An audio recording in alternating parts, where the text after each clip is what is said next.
So ngayon guys, umuulan. Syempre naglalaba na naman tayo. Ito yung washing machine ko na pinalitan natin ng water sensor level niya or pressure switch. So nag-i-spin na siya ngayon guys. 4 minutes na lang matatapos na ako. Then ayan, buksan ko muna yung ilaw kay madilim. So ayan, medyo luma na yan guys. So, ano na siya, tatakbo na siya ng 6 years. So, 1 year ko na siya after kong mapalitan ng ganito. Tingnan nyo yung ikot. Yan. So, 100 plus lang to guys, kaysa matatapon nyo yung inyong automatic washing machine dahil akala nyo talaga sira na at malaki na yung magagastos nyo kapag pinagawa nyo. Pero hindi. So, ganito lang yung pinalit ko guys ng nag-error dito, nag-PE, nag-DE. Ayan, so tingnan nyo ngayon, gumagana yan. Nakailang laban na ako guys. Ando na sa mga sampayan ko sa labas yung nilaban ko. So ito yung aking parts dito na tinanggal. And then dito nyo yan makikita banda. So tanggalin nyo lang yung dalawang tornilyo kabilaan. Then hugutin nyo lang to.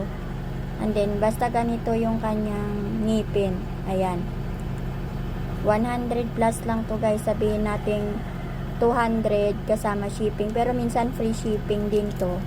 So ayan siya guys, 3 minutes na lang matatapos na tayo dyan.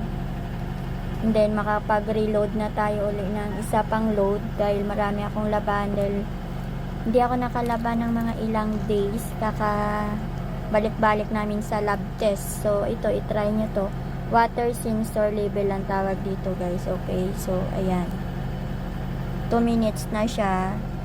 Antayin natin siyang mag 1 minute. Gumagana na to lahat. Power, start, water level, process. Ayan, lahat ng to gumagana na yan. So malaki talaga yung tulong kapag may washing machine, kasi hindi ka na magkuskus. Masakit sa likod maglaba guys. Ayan, tingnan natin ha. Basta ito lang yung pinalit natin. Baka sira din yung washing nyo, tapos sinasabi din sa inyo ng mga technician na panel board yung sira. Ito yung panel board guys. So, mula dito hanggang doon, panel board yan. So, ito, screw yan or tornilyo, kabilaan. So, babaklasin lang nila yan.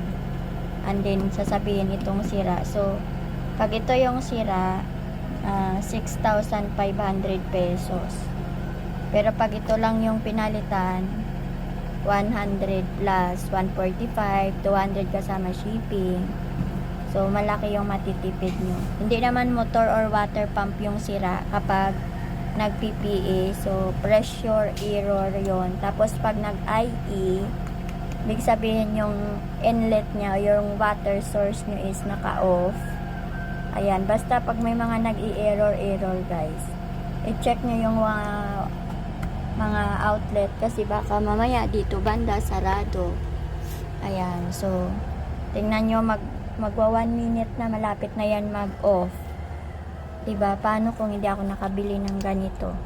Diba? So natapon ko siya di oras. Munti ko na itong mapadala sa sa truck ng basura. Pero parang ayaw niya magpadala, means talaga magagawa pa siya. Makin nyo, ito lang yung sira, tapos sasabihin nila ito ang sira or yung motor. So ayan na guys, patapos na tayo. Mag-aano na yan, mag-o-off na yan, kasi syempre 1 minute na lang. So magtutunog na yan siya, diba? Ang mura lang na pinalit ko dyan, kasi akala ko yung sira nito is yung water pump at itong panel board. O yan, kumanta na. Ayan, pwede ko na siyang isampay guys, kasi kumanta na siya, means tapos na siya mag-spin. So antayin ko lang yung mawala yung zero niya, then hanguin ko na para makapag-reload. Ito lang yung pinalit ko ha. Yan, so 145.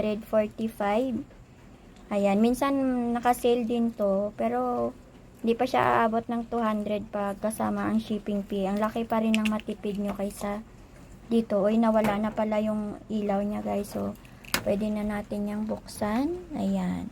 Tapos isasampay na natin.